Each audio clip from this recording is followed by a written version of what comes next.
MRA figureheads, really in the world, I'd say, the subreddit and the Discord. So it's good that we're here to provide a positive voice and positive representation of it. I've been saying for a couple of years now that America's heading for another civil war. If it's not careful. I don't think that's impossible. I wouldn't say that I think that's more likely than not. I think very few people would actually want that if it happens. Like a lot of people, they've never heard a gunfire before. Have you ever heard a gunfire? It's a very scary sound. I mean, you freeze up when you first hear it. So I think a lot of people who, even if they say they would want a civil war, as soon as it started and as soon as they started getting shot at, they wouldn't want it anymore. But I do think we're in for a very tense social divide. I think we're going to have like two Americas for the next little bit. Who knows? I mean, who knows? This could be the beginning of a new era. Maybe it goes back to normal. You know, it's the thing about the future is it's impossible to predict. So sometimes to make myself feel better, I pretend that I have the privilege of watching a very interesting movie live in real time. I just pretend the world is a movie or the world is a giant play, and we get to watch it all unfold.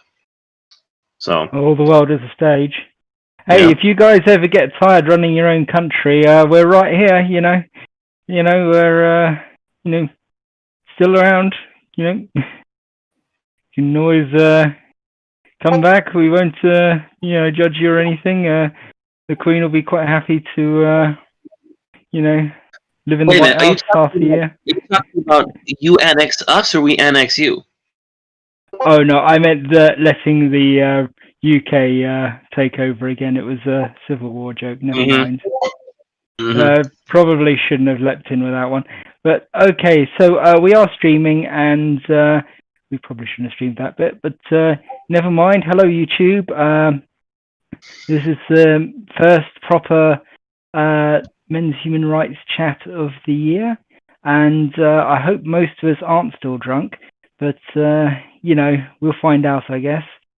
All right, now we don't really have a subject today, but I'm hoping that one of you will suggest one because everyone always has a hot button issue in the back of their pocket. So, well, maybe an idea for the New Year's. Let's just talk about a general introduction for the men's rights movement to people who are going to be logging in and watching for the first time. Just the nature of male privilege and male oppression, and the notion that feminists present about men being the more privileged and more advantaged gender compared to what the actual stats say.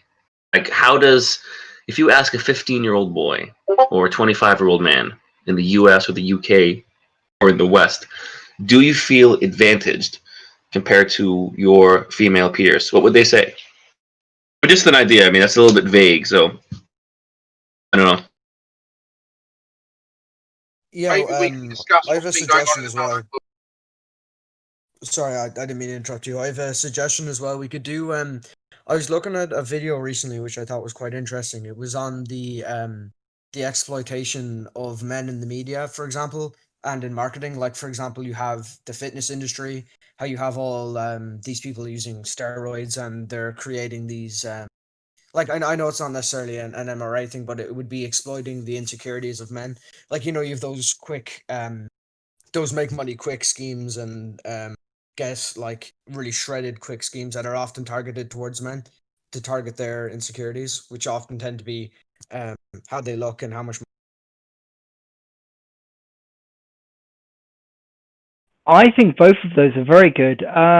In the spirit of the year, I think we should actually start off with blues and then migrate on to the one about the media. Time of the year, sorry. So, Blue, would you like to start talking about your general introduction? And we can hit it off from there.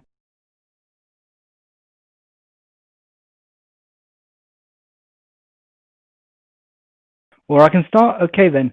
Well, I think the first thing that we really have to talk about is how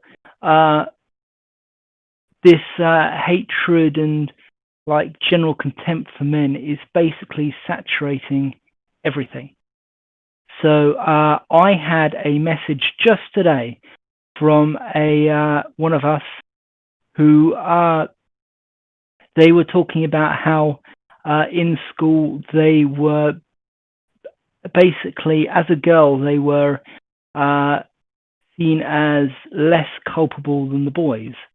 So one example was one of the boys was sitting next to her friend, and she was messing about, and she was shuffling her table around or something like that. The teacher turns around and yells at the boy instead of her and says that he's got detention. She owns up to it and says that it was her who did it, and the teacher is like, "Oh, right, okay, you move like slightly further away from him then." And at first, she didn't even believe her. So it's like it's that kind of thing. And I should say that when this, I think they're an MRA, transitioned to being male, they found that the society treated them very differently again. They found that society was suddenly like, well, girls mainly were like, oh, you can't understand our experiences, etc., etc. You can't understand how we are. That's a story that's going to go live on the site as soon as I can, so you'll be able to read it all fully. But it's a very, very interesting read, and I'm pretty sure that a lot of us here have similar stories. But it's pushing forward into that. I think this is something which hits throughout college. It hits when you're into the workplace. It's there in the media all the time. It's like there's the rape jokes in the media. There's the belittling. There's shows like Doctor Who literally saying that men are inferior to women, in the name of equality, of course. And it just spreads out from there. The courts don't view you as they view you as more culpable. They view you as somebody who should be punished more. They think that girls were like, oh, she couldn't possibly have meant it. There's this entire thing with basically saying that a man must have forced her to do it, or she must have been forced by her circumstances, and they will instantly look for the sob story behind the crime when they wouldn't have done that with a guy. Can anyone relate? All right, go on. I was going to say on the teachers thing. I do think. Why do you guys think that these teachers have this bias? Like, do you think it's subconscious, or do you think it's conscious, or do you think teachers know what they're doing necessarily, or do you think it's all sort of some subconscious social thing that they've been conditioned to act in a certain way? Well, I wonder how many young teachers entering today and in the last 4 years have been influenced by feminism or by kind of the toxic social justice memes and the things that Mal was talking about, even TV shows saying that women are superior to men.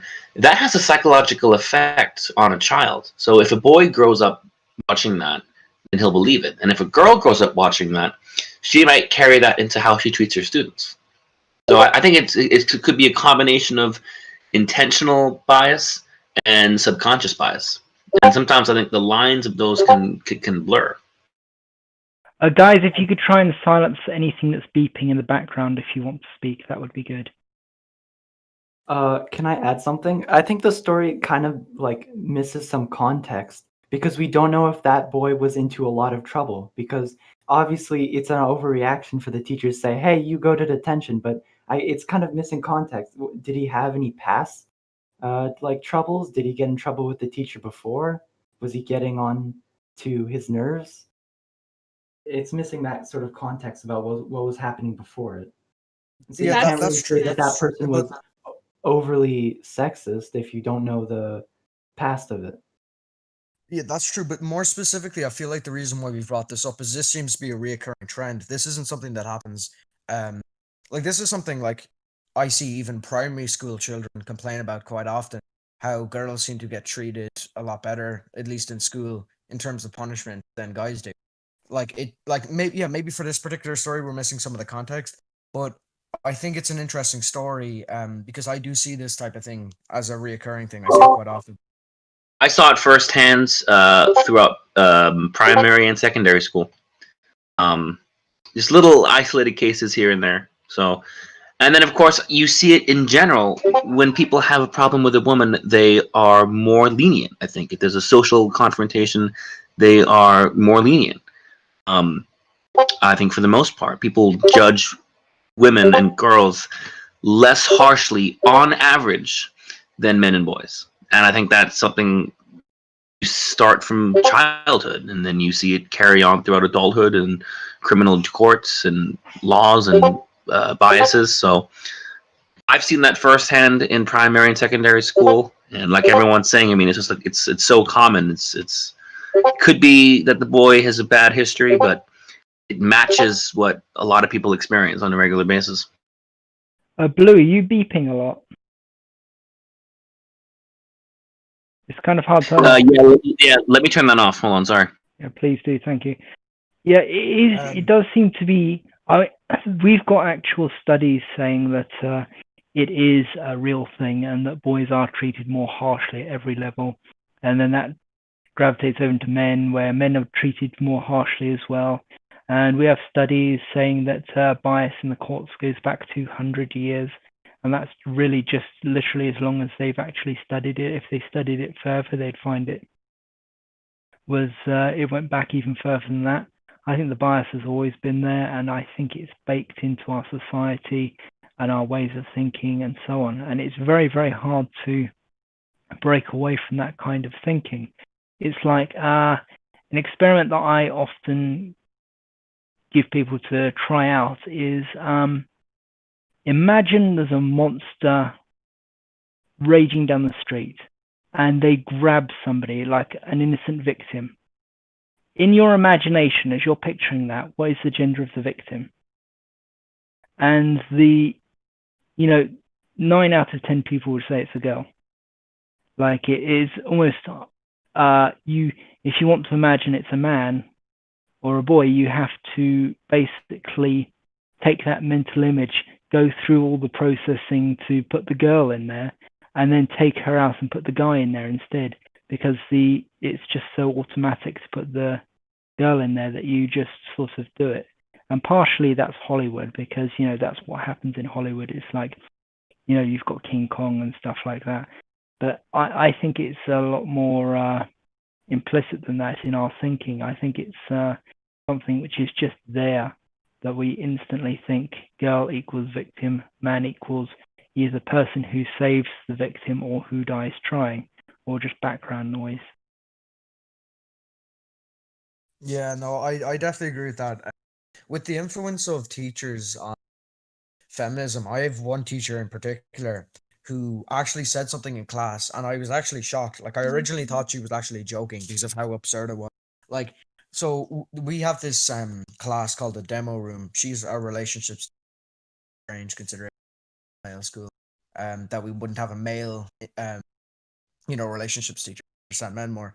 But anyways, so we went into the classroom and we all sat at the back because we're all friends. We all want to sit together.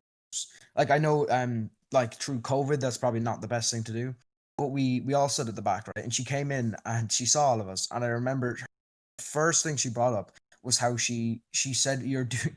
It's actually very stupid to even think of. She was saying we were doing it because she's a woman and we were openly discriminating against her. And we thought that we could sit at the back of the classroom because she was a woman and she was thinking about it. And she went on a rant about how this is like thought process of men and they do these things because they believe they can abuse the power dynamic they have over women. And like she just turned this one thing that had absolutely nothing to even remotely do with gender and made it into this big thing to sort of demonize men. I've seen people do similar. I once encountered a feminist who walked through a sweet shop And by the time she got to the end of the sweet shop, she had seen like 4 or 5 things that she thought were sexist. And like, this is a sweet shop full of generic pick and mix and some chocolates. And she somehow identified like 4 or 5 things as sexist in just like 10 meters of walking along the floor. And she was the only person in there except for me and the shopkeeper. And I was just like, what? I couldn't understand her. She confronted the shopkeeper? Like, did she start like a scene? Like a confrontation? Oh, it wasn't a confrontation. It was a conversation. But she didn't seem that she wasn't nasty or anything. She was just like, in fact, I think she was into me. But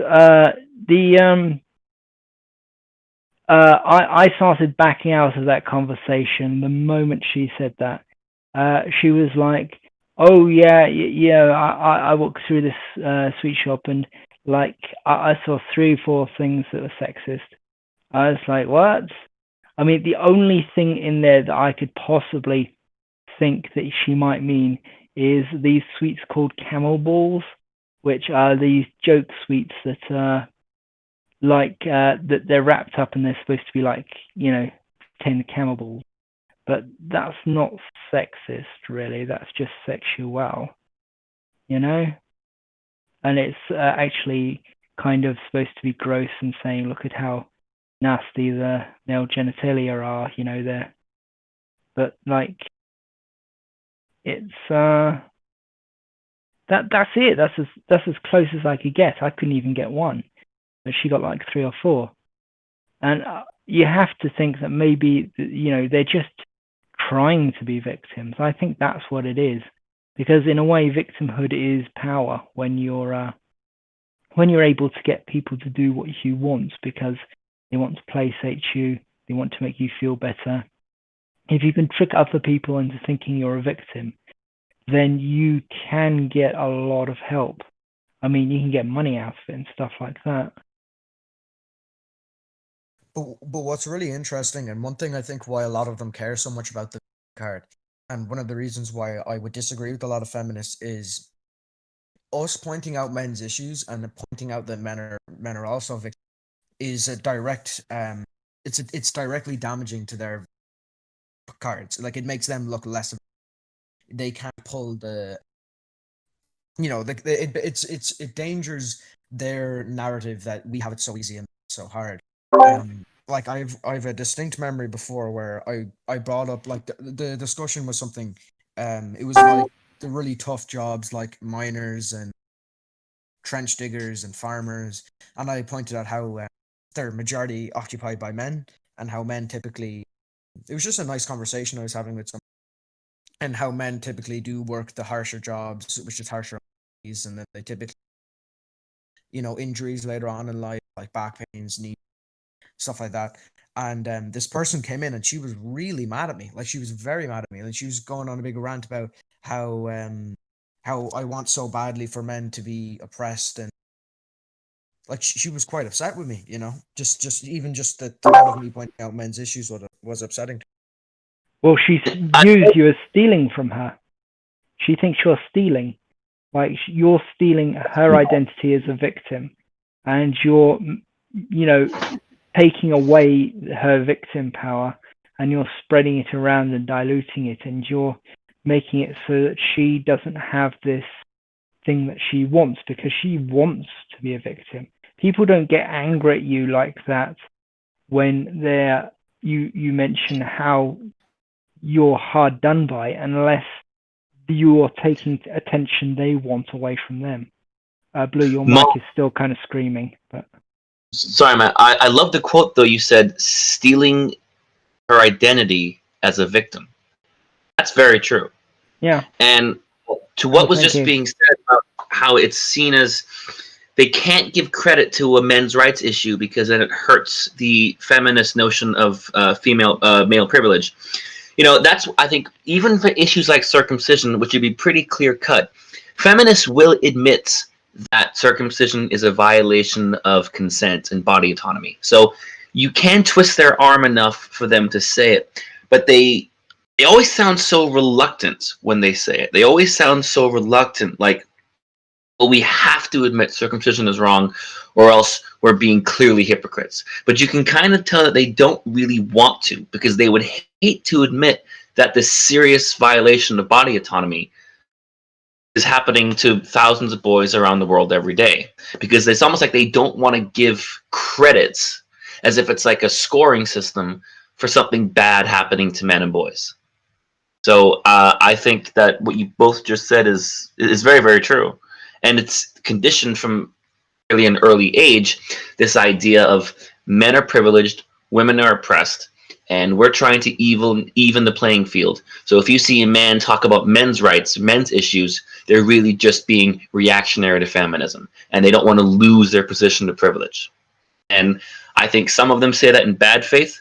I think some of them are so brainwashed and conditioned that they actually believe it. And the problem is they actually think they're saying and doing the right thing. So some feminists, I think, who are against men's rights, they actually think that what they're doing is in the name of equality. And that's what makes it so difficult.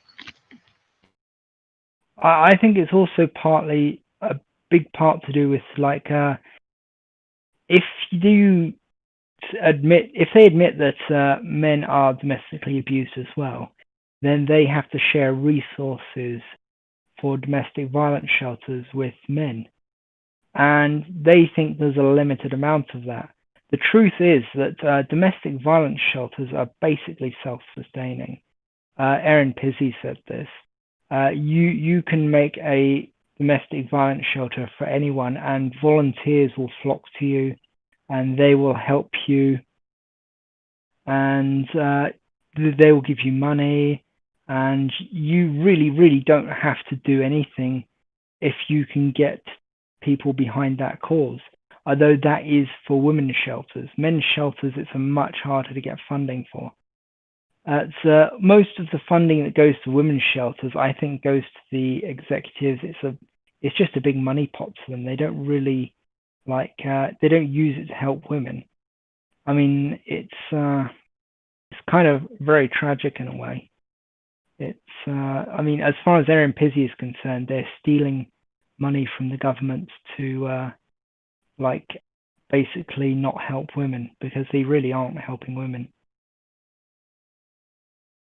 Yeah, one thing I noticed as well is it seems a lot of the time issues often flip on women's issues, so they draw the focus. I don't know if it's on purpose to I really don't know, but like, for example, Cassie J pointed it out, and I saw it all the time.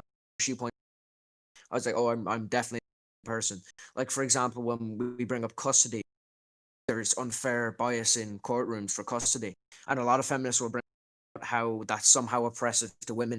Women are seen as or better caretakers, and that's how they win custody more often, and somehow that's a disadvantage to them, not an advantage to men, which I think is it's absolutely horrible. And I don't know if this is an actual quote by Hillary, but I did see something on Twitter recently where it was something down the lines of whether or not it was Hillary or whoever, but I've definitely seen people say it, regardless of if she said it or whatever. But it was it was, the quote was basically, women and girls are the main victims of war because they lose their sons and their fathers. Yeah, that's a real quote. It's a real quote. A real quote? Yep, Yeah. that has been confirmed. Yeah, and like how she really flipped, like it's just like, it's really sad to me. Like, it actually does make me sad that people flip these issues to make it about women, to draw the focus. And I really don't understand why. Well, they did it with COVID as well. They're trying to say women are the primary victims of COVID because women are the nurses and the caretakers and stuff like that, which totally ignores all the hands-on jobs men do. I mean, if you go into a hospital, it's the men are the ones who are cleaning down the beds after somebody has died, and they're wheeling the patients around. Men are the porters and they are the janitors, and they are a lot of the infrastructure staff who make the hospital work and keep it clean and stuff like that. And like they're just ignoring that, and also more importantly, they're ignoring the fact that 75% of all deaths so far have been men, and that's a stat which I don't know if that's changed or not. But And to that point, I wonder if it was the other way around. If women had double or almost triple the mortality rate, and some figures say it's 65%, some say it's 70, 75, but it's roughly around high 60s, 70%-ish, 7 out of 10 deaths are men. If it was reversed, if 7 out of 10 deaths were women, do you think that governments would give women the priority to receive the vaccine first? of course they would. I mean, they're arguing to give women the priority already anyway. I mean, that's just what they're doing. It's they're all vying to make sure that their group is protected first, and it's like sorry, I'm very tired today. I'm a bit babbly. So they are. If you look around, they're arguing that women should get the vaccine first. Other people are arguing that it should be non-whites who get the vaccine first, and other people are arguing that white people should be forced to have the vaccine, but nobody else should. There's a load of weird stuff going on with the vaccine, and I'm kind of tired of it, to be honest. I just think that we should give it to the people who are in most contact with COVID sufferers first, and then just migrate on from there, regardless of race or gender. I mean, even though men are dying more, herd immunity is the goal here. So vaccinating people by their risk level in terms of catching and passing on the disease is the most sensible way to do it. Slightly weird statistic for you on COVID and testing and what have you. Some people will be aware of what happened in Dover around Christmas time with all the HGV drivers. They carried out 19,000 tests over that period, and only 36 come back positive. Now, I don't know if that's because all the drivers were in their cabs or they were all bundled in together. It's a really weird one.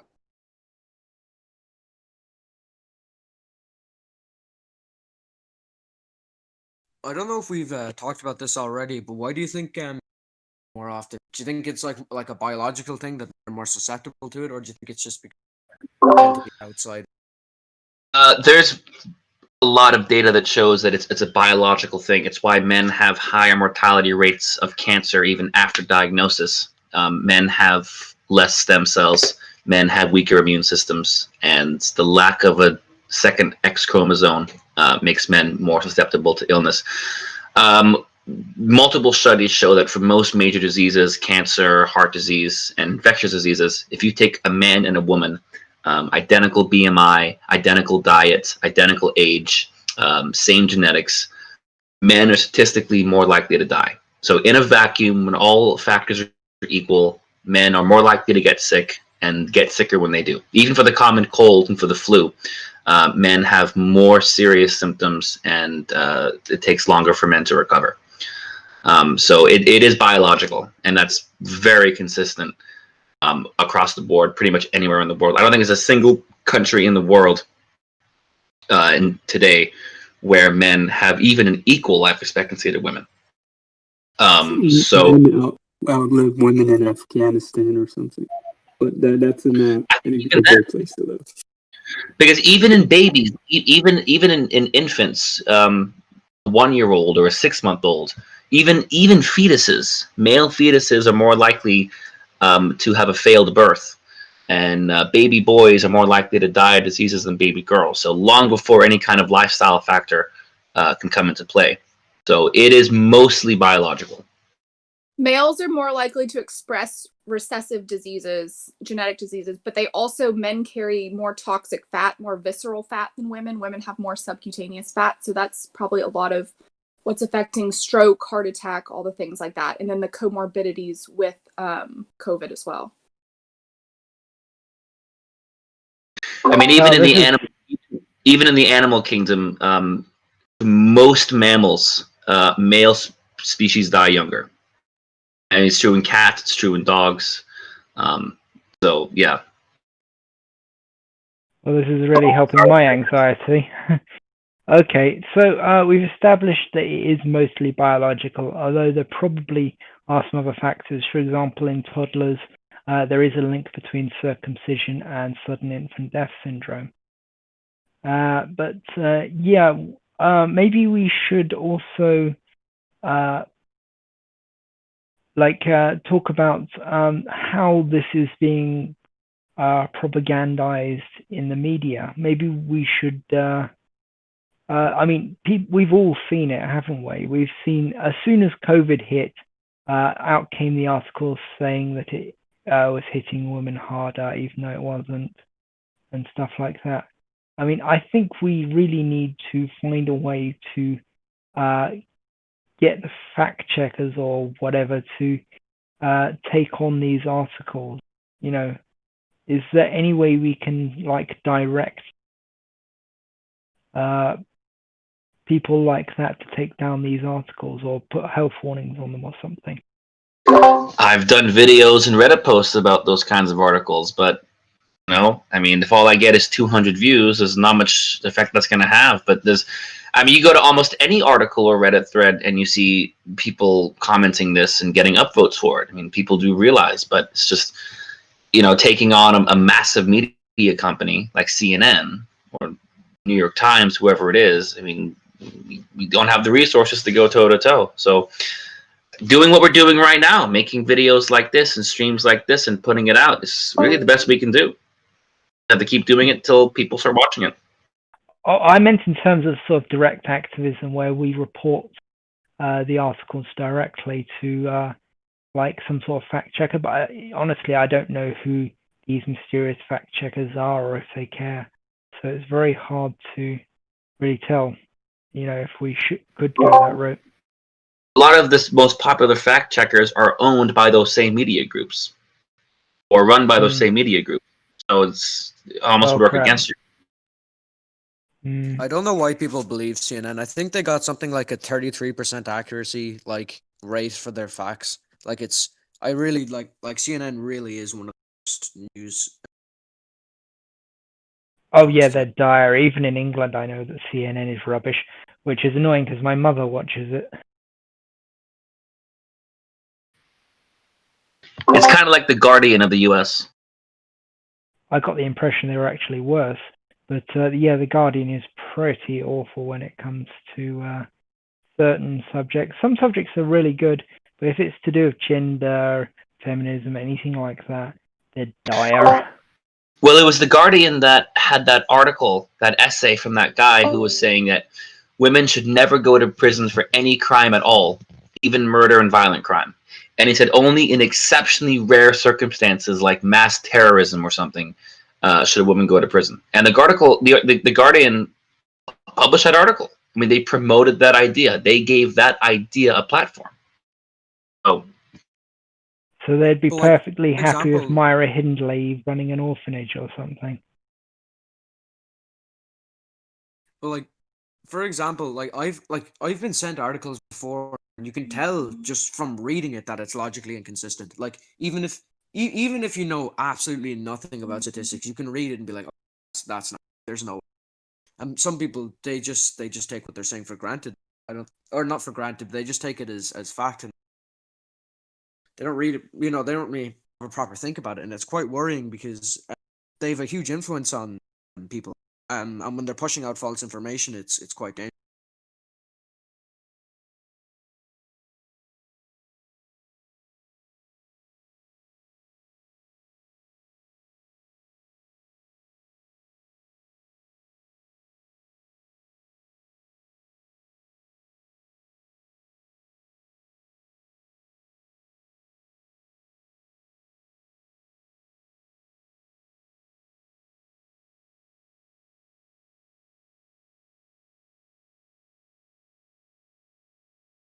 I just saw someone say there in the voice chat talking about how they believe. Sorry, what, Sam? Yeah, I'm having some sound issues. I'm having some sound issues with you, Sam. I'm not getting everything you're saying. Okay, one sec. I'm gonna go somewhere better and see if there's better.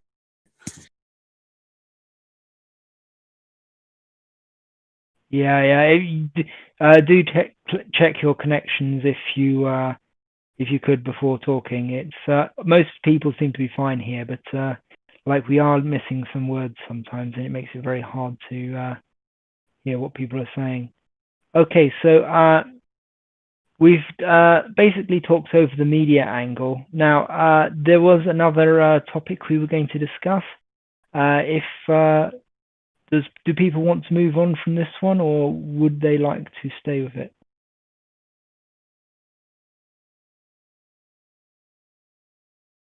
I wanted to make one more point that I just saw in the voice channel texting. I saw someone bring up how a lot of the reason why feminists don't like MRAs is because they seem to only bring up men's issues in response to women's issues.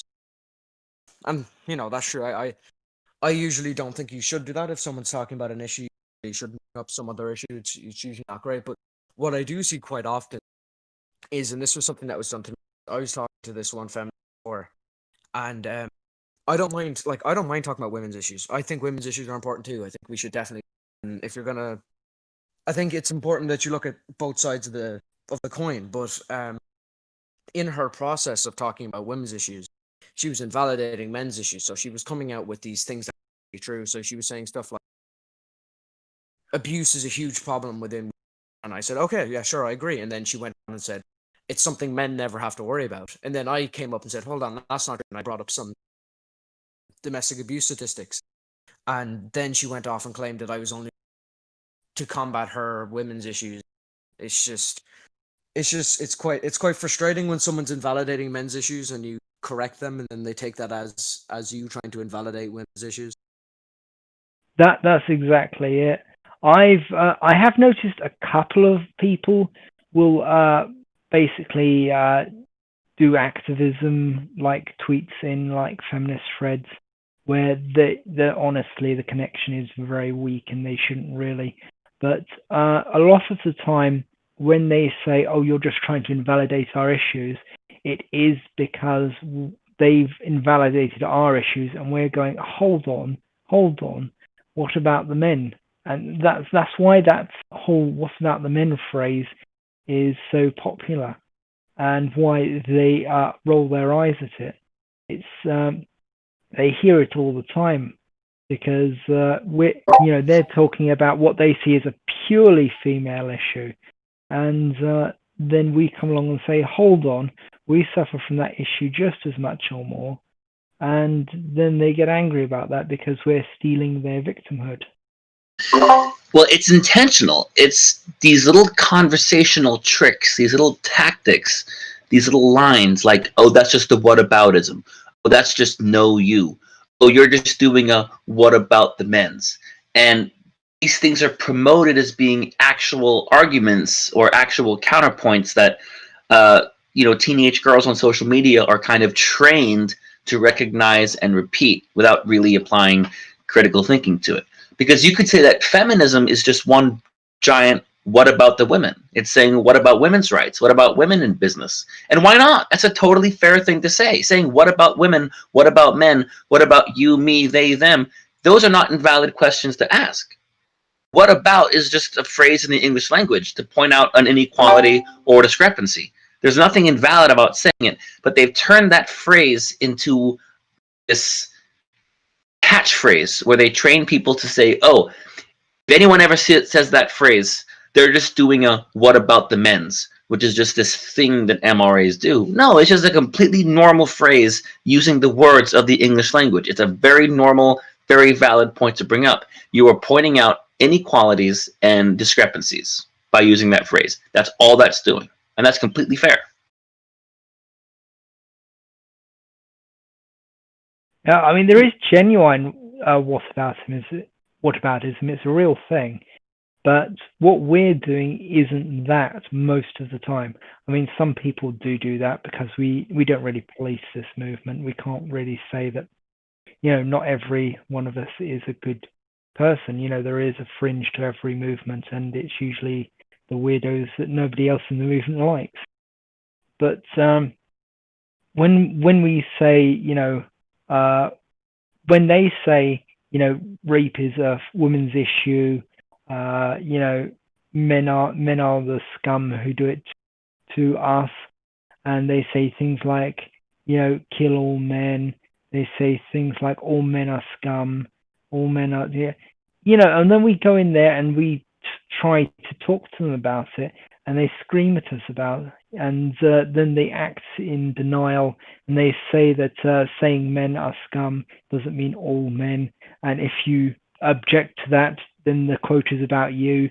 It's linguistical trickery. It's manipulative language. It's gaslighting. It's all these different manipulator tactics, all these abusive sort of things that people do when they know they're wrong, but they're trying to score points, and they're trying to invalidate you and undermine you emotionally. And that's why they use insults. If somebody uses insults in an argument, then it's not because they have a valid point. It's because they know they do not have a valid point most of the time. Sometimes it's frustration, yeah, but most of the time it's because they believe that they don't have a valid point, and they're scared because you're showing that they don't have a valid point. Name calling is bottom. I'm sorry, Can't Code. I can't understand you. What were you saying? Name calling is at the bottom of the. I'm sorry, you're breaking up. Could you type it out in the text channel, maybe?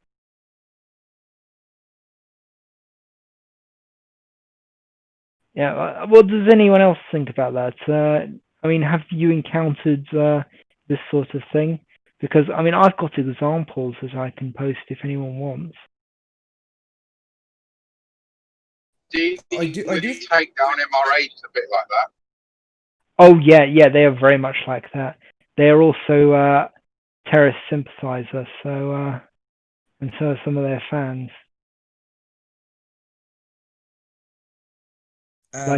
No, I definitely agree that whataboutism is definitely a thing. Like, people definitely do that.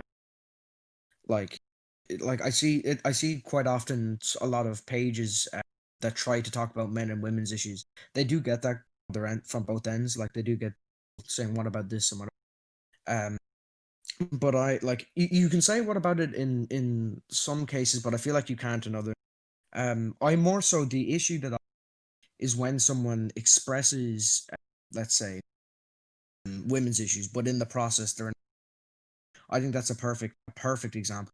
Use well, that's not when they're invalidating men's. Did you say? Yeah. Yeah, Yes. they do that. I mean, I heard a rumor that the CDC recorded rape and sexual assault and things like that as 50-50 before the feminists got their hands on it and twisted it around and made it so that they counted sexual assault against men in a way that makes it look like it doesn't happen. It's the same with the Violence Against Women and Girls Act. I can't remember what it was called prior, but it was something against the Family Services Act or something. Yeah, it had a very bland, very generic name, and I think it was very egalitarian before that. And then they basically did what they're trying to do to the new British Domestic Violence Act, which is to gender it as much as possible so that men don't get to call them out on their abuse. And I think Blue did actually find a couple of articles about specific people who are on that committee who are actually themselves domestic abusers of men. Layla Moran, she got a police caution for it. There was another woman, she's also got a police caution for it. And the vivacious Miss Jess Phillips, who was dismissed men's issues on several occasions. Did you mean that Jess Phillips is an abuser as well? Because, I mean, I've long suspected it, but I've never actually seen evidence of it. I don't know if she's been abusive towards her husband and her sons, but if you listen to interviews with her and things, I would say she's definitely abusive to men as a whole. Yeah, I'd agree there. I mean, I wouldn't want to be her kid, to be honest. She does not seem like the sort of person who would. She seems like the sort of person who, if she had a daughter, she would tear down the son just to make the daughter look better and feel better about herself. I mean, that's the sort of person she seems like.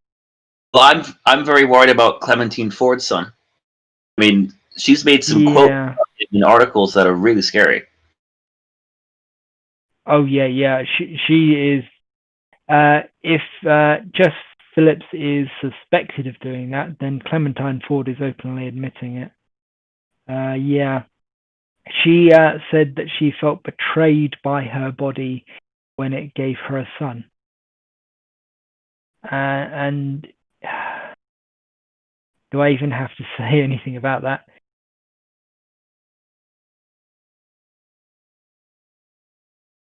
I believe Clementine Ford is getting divorced, and I think the son might be living with his father, but don't quote me on that. Well, I hope he is, and that sounds like a great situation if it's coming to pass, but I have trouble imagining Clementine Ford married, to be honest.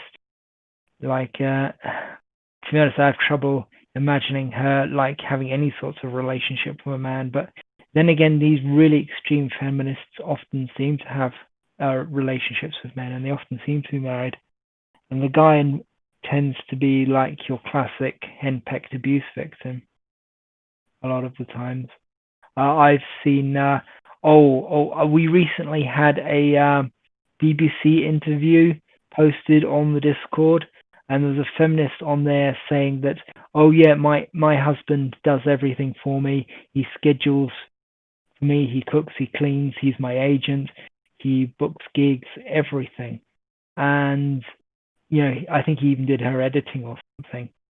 And she basically didn't do anything except turn up for interviews like that. And I can't remember what her actual job was, musician or something possibly.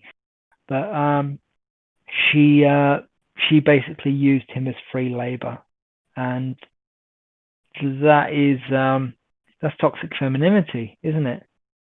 That would be like the key, like one of the key definitions of toxic femininity would be that sort of abusive use of men, in that the man is just a servant. And I've actually seen a Guardian article or similar where another woman, possibly the same woman, it's hard to tell because I don't know her name, but was saying that she didn't do any of her Christmas dinner. She didn't do anything like that. She didn't help out at all. The only thing she did was raise a glass of wine and basically give him a backhanded compliment over the dinner.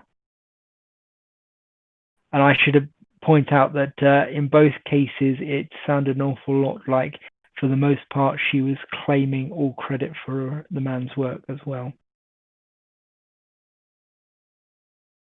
But like, to me, that must be quite self-destructive. Like, if you're with a feminist, more so on the radical side, like if you're with a feminist, or with someone in general who's constantly telling you that your own sex is, I'm not saying they do this, but I would be almost certain that pushing the idea of how easy they have, pushing that they are owed something because this oppressive past, how men are these monsters and stuff.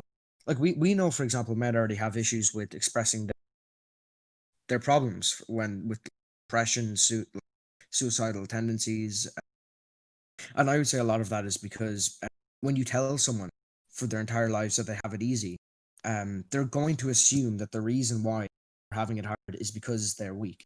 You know, if your life is so easy and you're having it hard, that must be something to do with you. You know, like it's like if you take the easiest obstacle course and you're taking a really long time to finish it, you're going to be thinking, I'm not very good at this, or it's my fault. And I feel like that's what happens with. And so I feel if you're getting that straight like from another person, it must be quite self-destructive, damaging. So these women that write these articles, do their husbands not read them?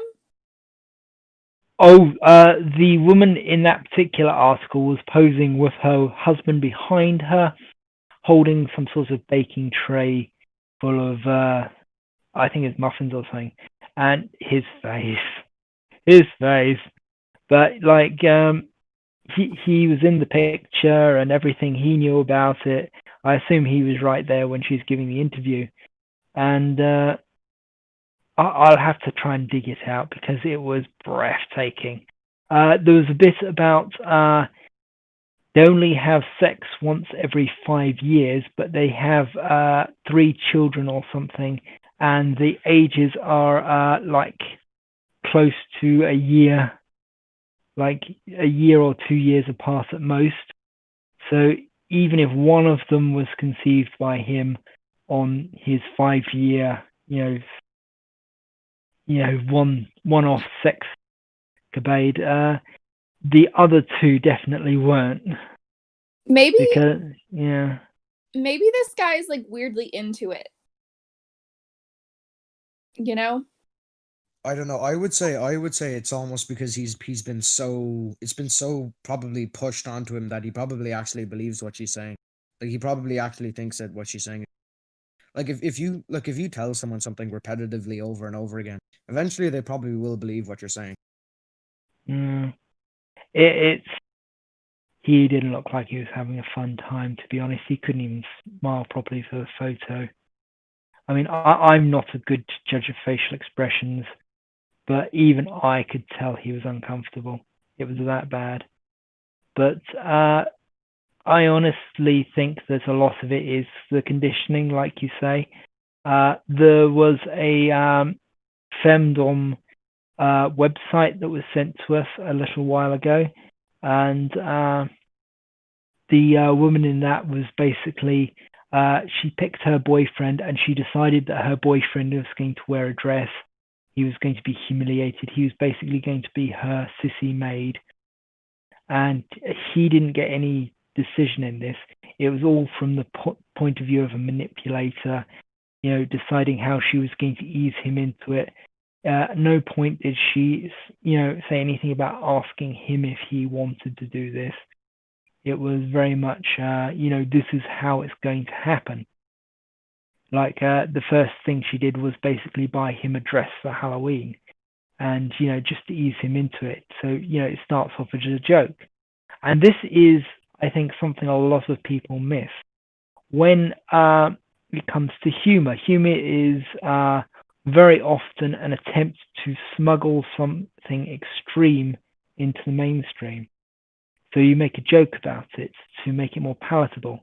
A lot of comedians are actually basically just ranting about a particular subject or a particular group of people they don't like. And they will dress that up in jokes about that group of people. And they will make it vicious, and they will make it nasty, and they will get increasingly nasty as they go on. And then they will get to a head, and they'll make some sort of comment about that group, which is very much not a joke, and they will cap that off with a punchline. It's something you see an awful lot.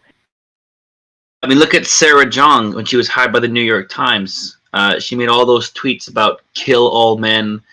And then my personal favorite was the one where she said, "Oh man, it's a little sick how much joy I get in being cruel to old white men." And of course, her defense was, "Oh, I was joking. I was just responding to trolls." But that's not something a normal person would say as a joke. A normal person would not find that funny unless they actually found the literal idea funny. It's not humorous to most people. So if you say something like They're that, sociopaths. It's not borderline psychopaths. definitely. And You I know, think psychopaths are very embedded within feminism and progressive politics because it's a very useful tool and vehicle for them to stir up people's emotions. Oh, we're fighting for justice, we're fighting for equality. And I agree with those causes of justice and equality.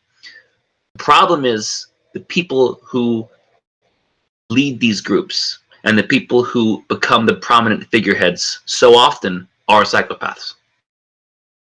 I think that's One thing I right. see, one thing I see quite often is, and I saw some point this out, is quite a good way to manipulate men is to use their own masculinity against them.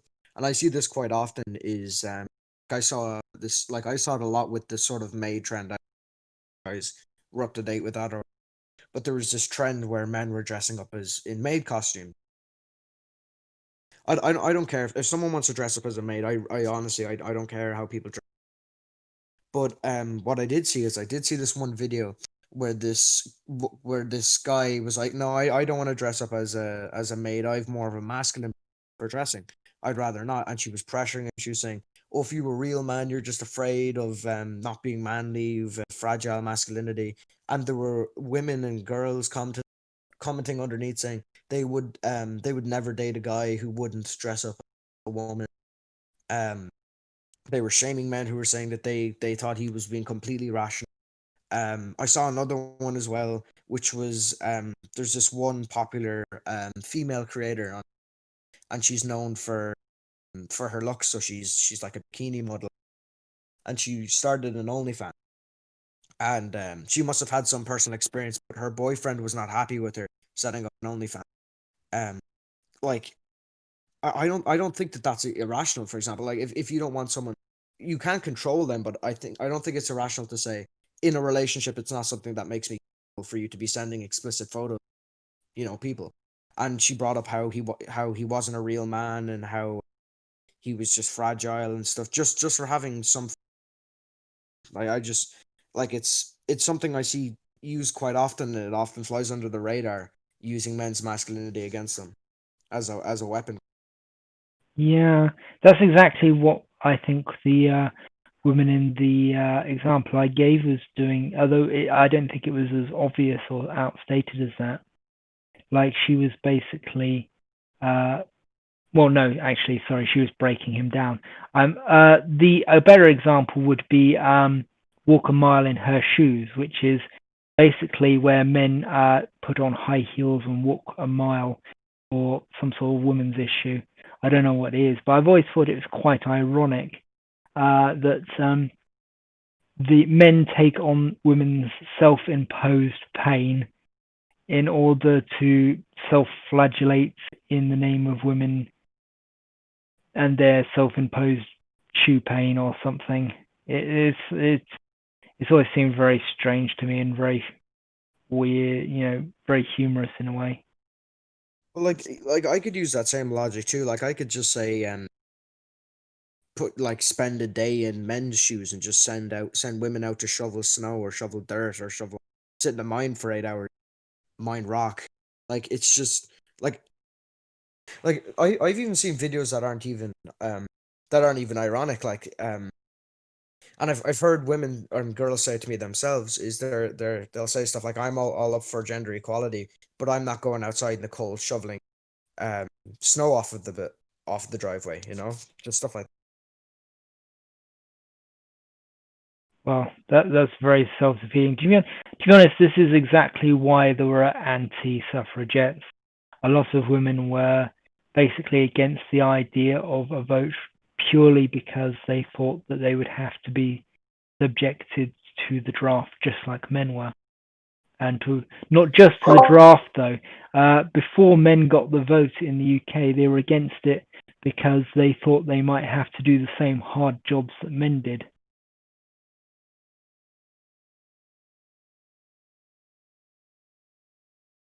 So somebody going to speak there? Well, I was just going to say, you never hear feminists talk about the advantage, the massive advantage that women had in Hillary Clinton Clinton's generation of not having to go to Vietnam and the draft. And so you hear feminists talk about how, women were disadvantaged in education and in college in the 60s and 70s and in the workplace, but they completely ignore the massive privilege of not having to have gone through the draft and be sent to die. I mean, a lot of 19, 20-year-old boys were sent and killed forever. And it's like that part of the conversation never really seems to come up. And it'll be interesting to see if there is another draft, or you look at countries with conscription now, Austria, Finland, Singapore, countries with male-only conscription. Switzerland is another example. Even if feminists will say, oh yes, you have a good point, that is discrimination, and that's patriarchy, and that's gender roles, they never complain about it. They never make a point of saying, oh, this is unfair. Now, if you ask them, they may admit or concede, yes, this is unfair, this is a result of gender roles, but you almost never see a feminist go out of their way, of their own fruition, to say, yes, conscription is sexist and wrong, male-only conscription is discrimination and a disadvantage. It's like they ignore it as much as possible. And if you bring it up, they might say, oh, yes, we acknowledge that. If it wasn't for MRAs talking about it, nobody would be talking about it. Because feminists say that we fight for equality, we're against gender roles, but they completely ignore the gender roles when they're convenient for themselves. But What I they completely think usually that's because say- they want it to stay there. I don't think they want that gender role to, like, I was in this call before, and there was this one girl who was saying, she said, I'm going to be brutally honest, I don't want to go into drafts, I don't want to, and she was talking about women's issues before, and she was saying, like, I genuinely don't think that I don't think that's what they want. I don't think they want women to go to war. I don't think they want to have their lives at risk. I think they would much rather leave men to do that. I really just, I don't, I think it's a gender role they want to keep the same. Well, tough tips. If they want equality, then they get all of equality. They don't just get part of it. Like, that's not how equality works. If you want equality, you get equality. It's not a it's not say 20% equality, 30% equality thing. It's you either have it or you don't. And we don't have it. And they don't want it, and they've never wanted it. That's why they fight against equal rape laws, and that's why when you say that male inequalities include the draft and things like that, they'll instantly go and say, oh, well, men are in power and men could change that if they want to. Well, actually, no, that's not how it works, because the men in power are all about catering to themselves and to women. They don't care about men in general. Like, they're not being drafted, and they aren't part of the male social group that is being drafted, which is largely working class boys. That's basically how they work. They're not honest about this, and that is why they do get away with it. They get away with it because of basically gynocentrism, and we keep coming across really, really quite horrifying examples of them, feminist organizations basically spitting in the face of equality and basically acting like they accuse tradcons of acting, which is to say, the men should stay on the boat while the life rafts are reserved for everyone else. Basically, it's that sort of dynamic. Which, if you bring it up, which they don't like bringing it up, if you bring it up, they say that that's sexism against them. Sorry, I'm not being very coherent tonight. I'm very, very tired.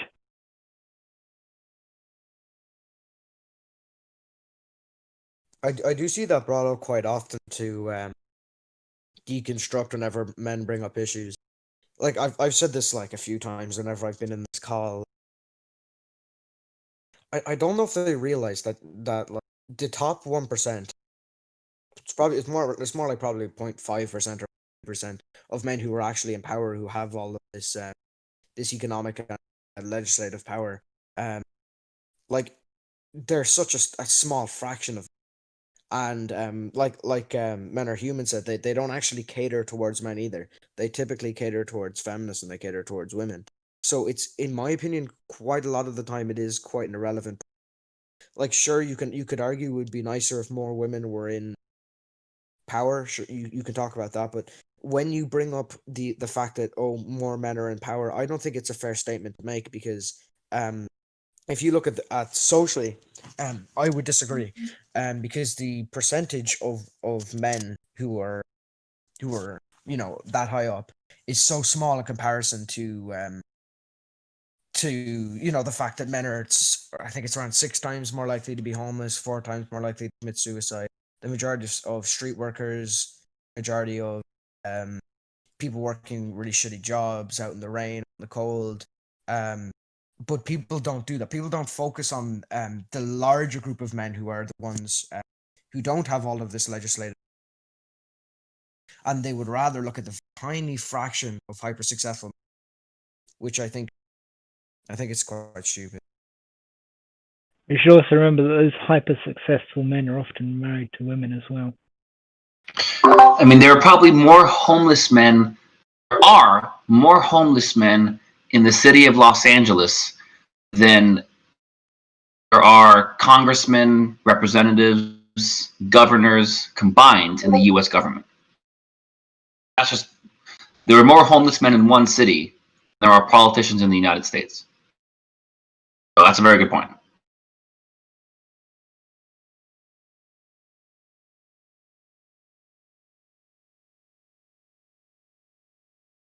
I suppose it's just sort of brought up as any real grab to just change or to undermine men's issues. It's just, oh well, you have all the power, so your problem isn't relevant, you can just change. Unfortunately, if that were the way it would work, we wouldn't really have to talk about these issues, would be? But that unfortunately isn't the way that.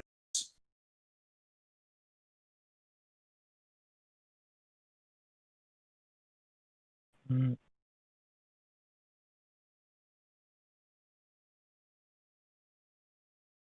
That's kind of I'm just still thinking about that stat that Blue came up with. It'd be quite interesting if he could actually get the homelessness stats from Los Angeles. So, where are you now? Los Angeles, Miami?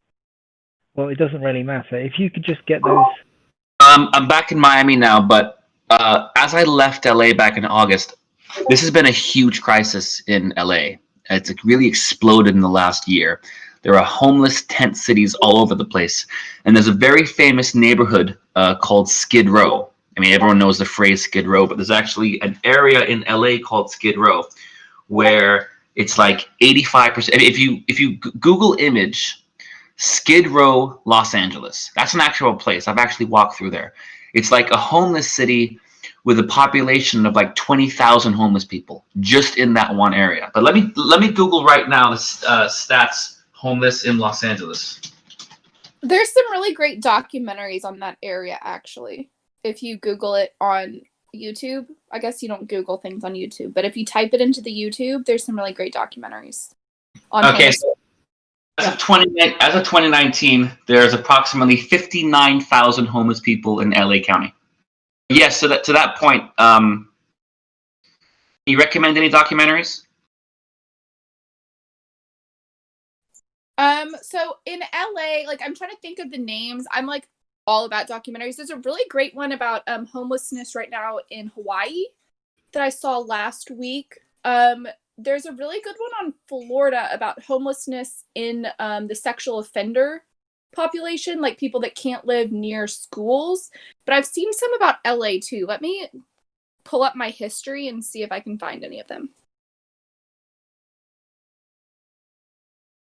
Yeah, that's what I was going to say, Blue, is if you could get the actual stats on that and compare that to the number of, like, total number of rich people, total number of,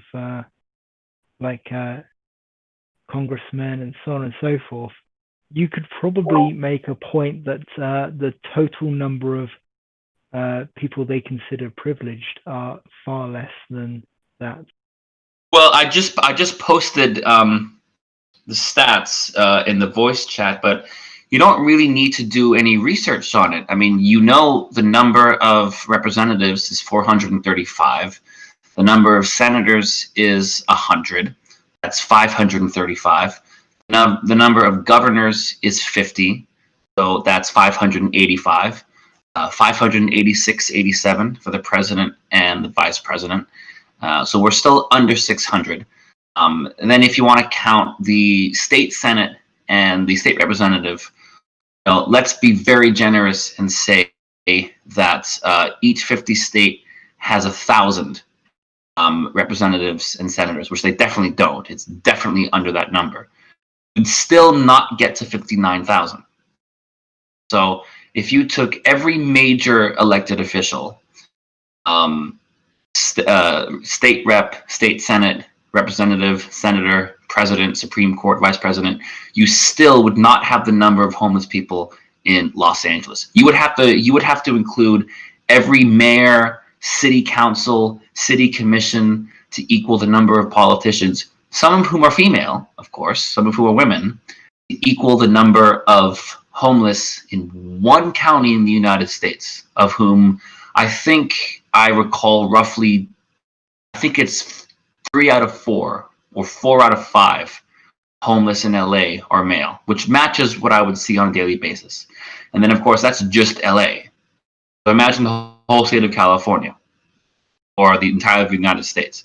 So the number of men who suffer because of male disadvantages is a much higher number than the number of men who are privileged because of male advantages. I mean, just look at prisons. There's what, 2-3 million male inmates? And if male inmates are treated more harshly for being men, which we know is true because we know stats show that male prisoners, male convicts get longer sentences for the same crime, easily the number of disadvantaged men outweighs the number of men who are privileged or advantaged. And to that point, the wage gap, it's funny because the wage gap almost shows how men are disadvantaged because more women work in minimum wage jobs because their male peers who would be working those jobs earn 0 because they're in prison. And so women do more part-time minimum wage jobs because those shifts are available, because there's not enough male workers to do them because they're in jail, they're in prison. So yeah, I posted the, if you want to go to voice chat, 58,900 homeless people, roughly 70% or so are male in one county in the US. Yeah, it is very interesting. You know, that is a good way to address it, but I think that a better way of getting at it would be to say those men who are in power actually worked to get there, but their wives didn't. Like, all their wives did to get all of the money and privilege and status that they have, like Michelle Obama, that sort of people, all they did was walk down an aisle. Like that's the key accomplishment, to get all of the benefits of that man's position. Now, that's not to say that there aren't women out there who work very, very hard and get to the top, but those women are the ones who are also in the Senate. I mean, I think that's a major reason that we shouldn't play their game when it comes to the stats and things like that. It's like they're saying, oh, well, men are in power, right? Okay, but so are women, and women have the ear of the men in power, and they are, you know, benefiting from the money of those men. And like most of the women who are on the rich list got there by marrying a very rich man. It's like, that is privilege. Like, you don't have to do anything except walk down the aisle with a guy, and you've got access to all of that money, all of that influence. I mean, that's, I don't know how many of you know the phrase soft power, but that's really what that is that ability to gain, like, to participate in the system without actually being a part of it, to have the ear of the ones in power, to be basically, able to sit across the dining room table from the president and say, oh, hey, I saw this thing in the news, and I think that, we should do this. And basically backseat drive the president. That is something that I don't know about Trump's wife, but Michelle Obama very much did that. Isn't the wealthiest woman in the world Jeff Bezos' like ex-wife? Isn't she the one who divorced her? Yeah. Almost. I mean, she did help found Amazon. She did I don't know a lot do his about her, in accounts fairness. and things, but it is a lot of there's an argument to be said that she did help him out like massively of Amazon in the very early days when it was out of the like garage. So I wouldn't necessarily use that as an example because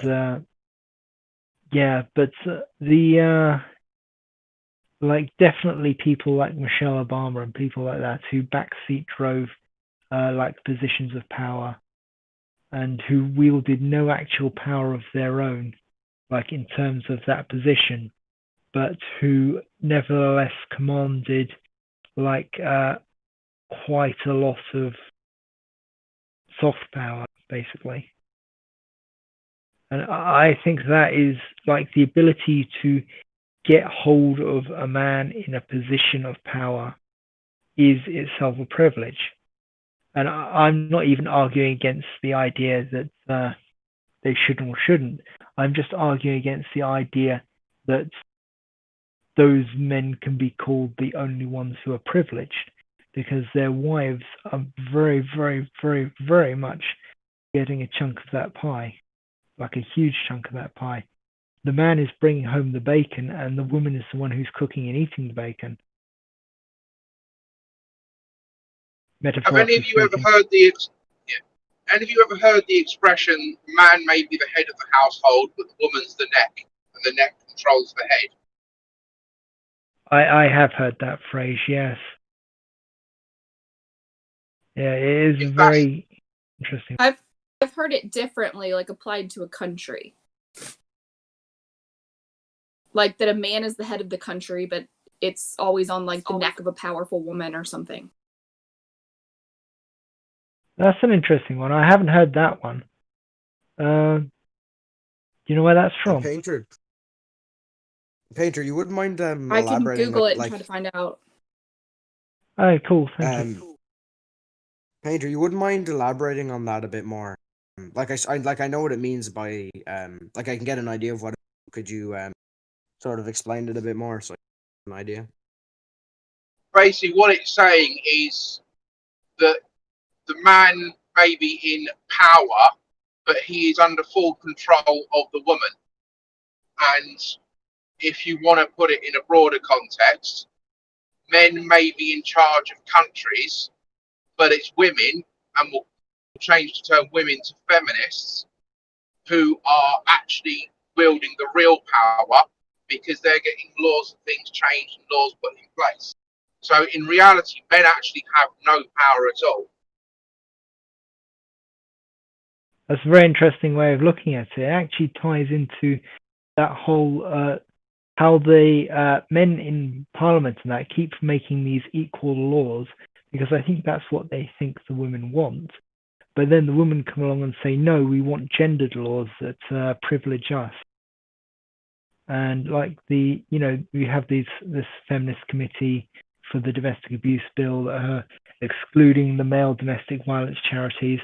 And we have we have that misogyny and misandry bill, which suddenly became just a misogyny bill. And yeah, it's that's real power.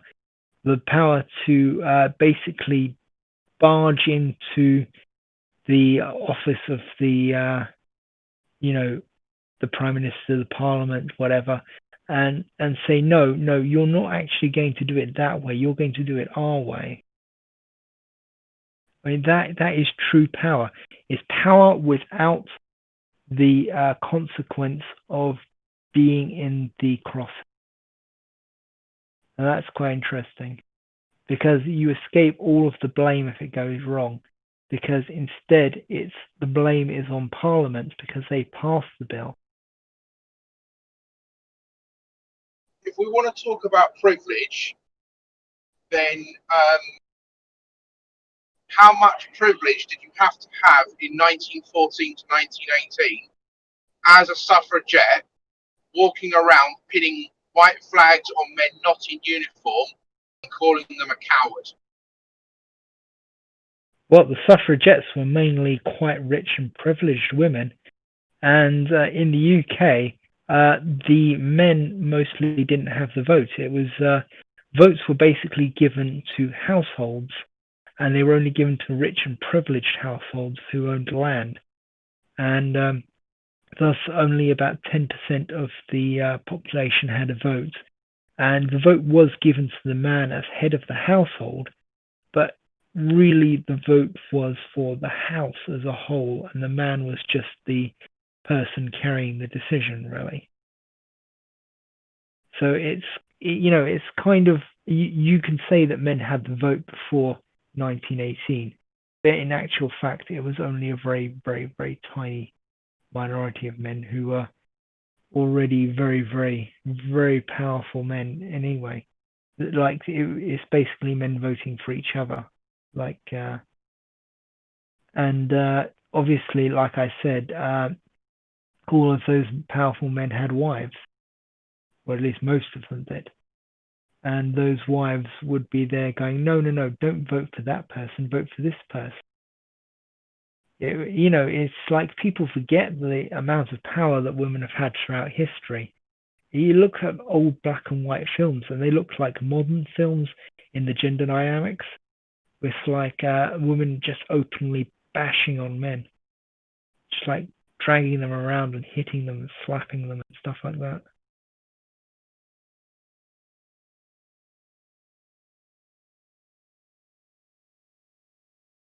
So it's a bit of awkward historical sort of knowledge I keep bringing up is about those black and white films. At some point, I'm going to go and I'm going to get those specific clips and I'm going to put them in order so that everyone can see exactly, how woke these old black and white films.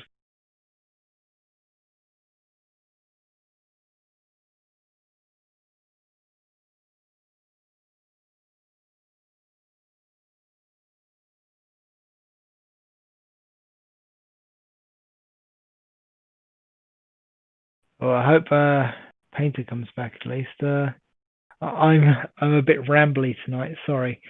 So, does anyone else want to talk about anything in particular?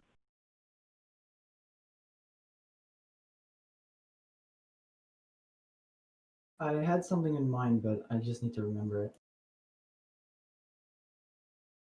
Have any of you guys checked the website I posted in the voice discussion channel? The one with the women's custody rights. Can y'all hear me? I can hear you. Oh, that's cool.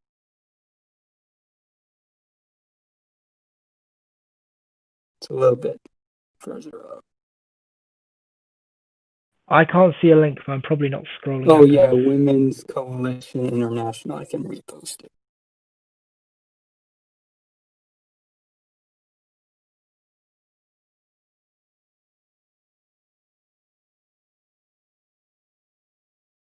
Yeah, I just feel like some MRAs aren't like aware of they think of themselves as reactionaries when in fact there is a good amount of reactionary lobbying on the other side.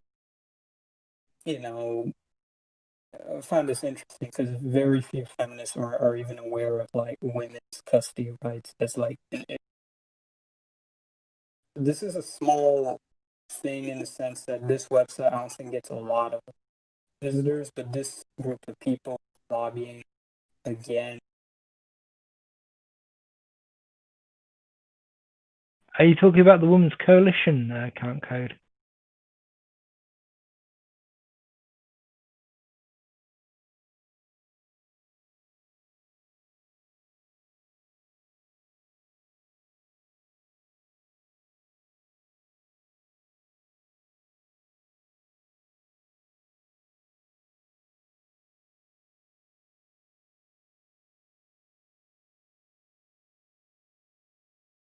I have a topic that may be for another week. I'm not sure if you all would want to discuss it though, but it is mostly a men's issue, and I was watching a documentary on it recently. And it's on people that have been like added to the sex offender registry and like their inability to get work or live in certain areas, especially in certain states that have very extensive regulations on where they can live. And it's almost exclusively a men's issue for people who've even been caught doing things like urinating in public and things like that. And then they get on the sex offender registry for life. I'm not sure if that's something you all wanted to discuss though. Wait, are women not on the sex offender registry? You said that it's primarily a men's issue. Women are, but I don't think women get put on it for nearly as casual reasons as men. I can look up the statistics, but most of the women that get put on it have done something more egregious. I mean, obviously there's some men that have done some really terrible things to get on it too, but I mean, I don't really think that people that have urinated in public when they're drunk should not be able to live near a school for the rest of their life. Yeah, it's quite interesting. I only found out about that when there was an NCIS episode on it, weirdly enough. Like this guy goes and beats up this guy who's on the sex offenders register, thinking that he's the guy who took his daughter or something.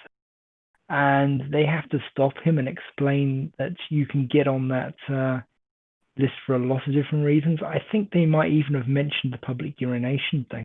I'm not actually sure. I don't really remember. Maybe they didn't. But, it's only 8% women on the sex offender registry in the United States. I have to wonder if you can get on that by being one of those teachers who has a quote-unquote romp with their students.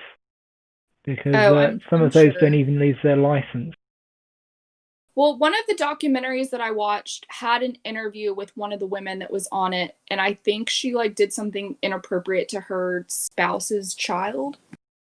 But I mean, it was a vast majority of men. There was a documentary on like groups in Florida where they're having like trailer parks set aside, and the only people that live there are sex offenders, so there's no children, and then they're like far enough away from the schools and the playgrounds that they can live there.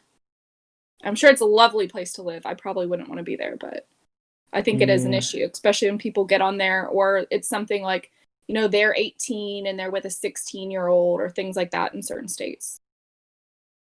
Yeah, I used to know a woman who told me that the council in the UK was rehoming basically sex offenders into her tower block. Like, just as, like, you know, exactly the kind of people I mean. But, like, the whole tower block was basically full of predators. Now, I can't obviously vouch for that, but she was saying that basically they were all trying to rob her. Like, she'd come and find people trying to get in through her back window down the fire escape and stuff like that. It's, yeah. It does seem like they do in a lot of countries try to clump them all together, but I don't think they're necessarily that good at differentiating who should be on that list, who shouldn't. I mean, if you're an 18-year-old and you sleep with somebody who's like 2 years younger than you shouldn't be on that list. But if the parents press charges, you get on that list. There was a guy at my high school that I know, we were all on a school bus, and he touched this girl's leg, and I think everybody was kind of joking, and he was charged in court and got put on the list. And like, he has to go tell his neighbors when he moves that he's on the sex offender registry. You have to notify your neighbors, like go knock on their door and say, hello, I'm on the sex offender registry, just so you know. So that's kind of horrifying. I've actually heard of people getting charged for sexual offences for basically they'll take pictures of themselves. They'll basically sex when they're underage, and then as soon as they are of age, they can be charged with. Well, even before they come of age, they can be charged with basically creating sexual images of people who are underage. And even though those images are of themselves, they can be charged with as if they were basically like abusing a kid. And I've it's never very messed up. I haven't heard of that, but I know some of the kids I used to nanny for. So the oldest boy, I guess he was 16 or 17, and some of the kids in his class, a girl had sent one of the guys pictures from a different school because it was sex segregated, and some of the boys passed the pictures around, and they came in and had the police do this whole big assembly because that was like disseminating child pornography because she was underage and the boys were sending it to each other. And I know some of them got charged for that at like 16 as well. Yeah, that's And I'm exactly what I'm talking about. I mean, not that they should have been sending her picture around. That was a kind of a scummy thing to do. obviously, but Yeah, I don't know if you need to be charged for child pornography for, being a dumb 16-year-old boy. no, I don't think that's like if the person you've got the pictures of is the same age as you, I don't think you should be charged. But it's like if you're, especially if the pictures are of you, like she could be charged as well. And it's interesting that she didn't mention that she was charged. She wasn't, but all I know about it is from his perspective, and he was at an all-boys school, and they came in and talked to the boys. I'm not sure like what they told the girls, but they were at a totally different school. So I just heard like the repercussions of his high school. That's fair enough. Although from experience, probably nothing happened. Like on the girls' side, because I keep like hearing basically, oh, the boys were, they came in, they spoke to the boys, and then they specifically don't mention speaking to the girls, and then they just leave. It's just kind of that sort of scenario seems to be repeated in every one of these sort of stories that I hear. I don't You know. never I hear. doubt that she got prosecuted legally, but it was at a pretty strict Catholic school. So like I know if any of the girls like get pregnant, like they send them away. They're not allowed to be at the school anymore. And like there's a lot of like shaming involved and things like that. So I'm sure they were not happy with this girl. I don't even know if they let her stay at the school because it would have been considered like very immoral behavior and I like a see. bad example. I see. Well, fair enough then. Okay, so does anyone else have any other things to say about this subject, or would people like to move on to a new one? Honestly, I don't know what's even happening right now. All right. Well, in that case, does anyone want to bring up a specific subject or thing that they're interested in, which is an issue? Sorry, does anyone have an issue they'd like to bring up?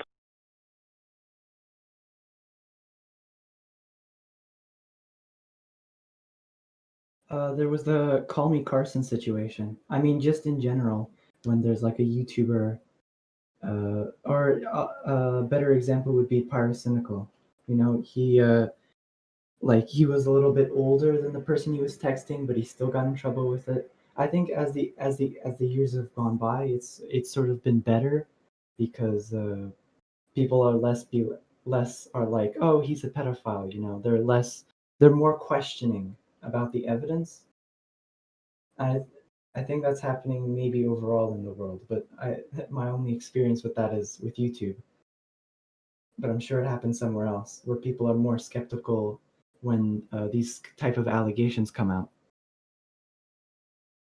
Yeah, I mean, I would like it if people were, at least questioned the evidence and went through it and made sure it all made sense and it was all true before they basically set a man's entire reputation and career and everything on fire and sent him to prison and stuff like that.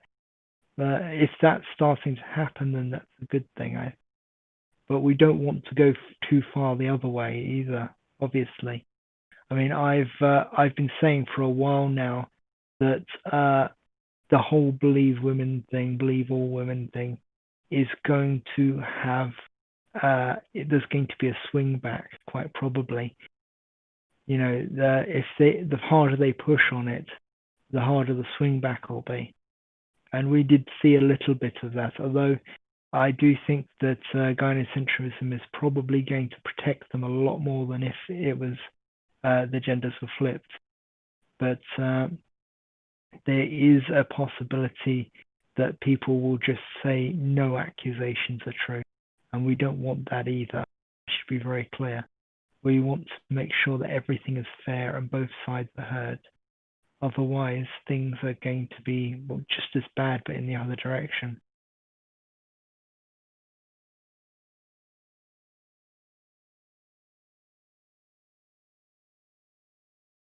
It should be believe the evidence, not believe women. Yeah, that's a good phrase. I might tweet that later when I wake up. Yeah. So yeah. Let's face it. Believe the woman is what got hundreds and hundreds of black men lynched in the South. It very much was, yes. What was his name? That black boy who was like 14 and he was accused of chatting up a white woman or something. Something really, it wasn't even like rape or anything like that. It was just something very banal, and they tore him apart. To be, quite blunt, they tore him apart. That wasn't Emmett Till, was it? That was very much him, yes. That was the boy who his mother had an open casket funeral just to show the world what happened to this kid. And we're quite lucky that the world paid attention. It's not the same person dragged by the truck, right? Or is that the same person? So, I can't actually remember the specific thing they did to him, but it was bad enough that they tore his face to ribbons, and they tore him up all over. I think it was just like they probably beat him. They might have rolled him. I'm thinking of James Byrd. I'm not sure, to be honest. It is too late. Yeah, and it was very similar. He was talking to a white woman, and they like tied him to the truck.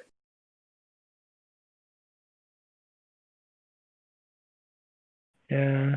I'm pretty sure that's happened quite a few times, and you'll notice it's always to a man. There's never any. I've never really heard of a black woman being lynched. I mean, I'm sure it happened once or twice. It doesn't seem to be something that has particularly happened. If you go to and look at one of these memorials of black men who are lynched, or if you even look on Wikipedia of a list of black men who are lynched, black people who are lynched, you don't see many female names.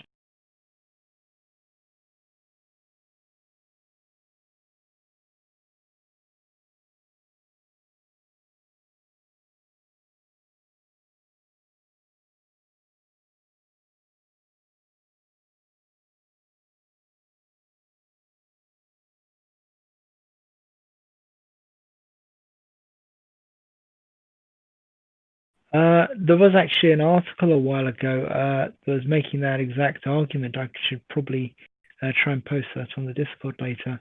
But I think that it's getting on enough that we should probably call it now.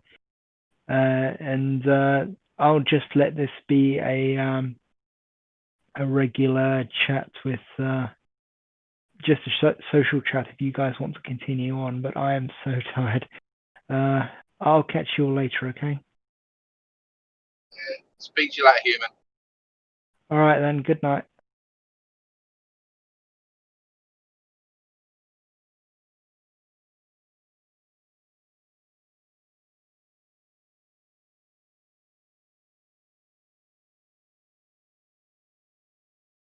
Poor lad, bless him.